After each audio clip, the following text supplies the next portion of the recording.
শহরের কংক্রিটের দেয়াল আর জ্যামের শব্দ যখন দম বন্ধ হয়ে আসে, তখন মন চায় এমন কোথাও হারিয়ে যেতে যেখানে শুধু সবুজ আর নীরবতার গল্প আছে।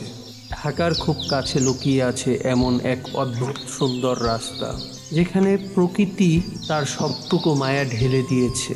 আমরা আজ যাচ্ছি রাজেন্দ্রপুরের সেই আলোচিত বনখড়িয়া ভাইরাল রোডে। এই রাস্তাটি শুধু যাতায়াতের পথ নয়, এটি যেন সবুজের বুক চিরে তৈরি হওয়া এক মায়াবী টানেল। রাস্তার দুই পাশে সারি সারি শাল গাছ আর গজারি বন আপনাকে জানান দেবে প্রকৃতি কতটা উদার হতে পারে। আপনি যখন বাইক নিয়ে বা জানালার কাছ নামিয়ে এই পথে এগোবেন, মনে হবে আপনি কোনো হাই বাজেট সিনেমার ড্রিম সিকুয়েলসে ঢুকে পড়েছেন। তবে স্থানীয়রা এই রাস্তাকে বলে ভয়ঙ্কর সুন্দর।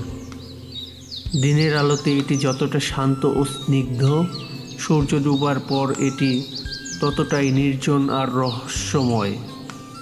বনের নিস্তব্ধতা আর লম্বা গাছের ছায়া মিলে এক অদ্ভুত রোমাঞ্চ তৈরি হয় এখানে। এই রোমাঞ্চ ও প্রকৃতির মেলবন্ধন মূলত ভ্রমণ পিপাসুকদের এই রাস্তার প্রেমে পড়তে বাধ্য করেছে। তাহলে আর দেরি কেন? একঘেয়ে যান্ত্রিক জীবন থেকে ছুটি নিয়ে ঘুরে আসুন রাজেন্দ্রপুরের বনখড়িয়া রোডে। এই রাস্তায় আপনাকে শুধু গন্তব্যে পৌঁছে দেবে না, আপনাকে দেবে নতুন করে বাঁচার প্রশান্তি। কিভাবে আসবেন এই অপরূপ সুন্দর জায়গায়? আপনারা যে কোনো জায়গা থেকে জয়দেবপুর আসবেন।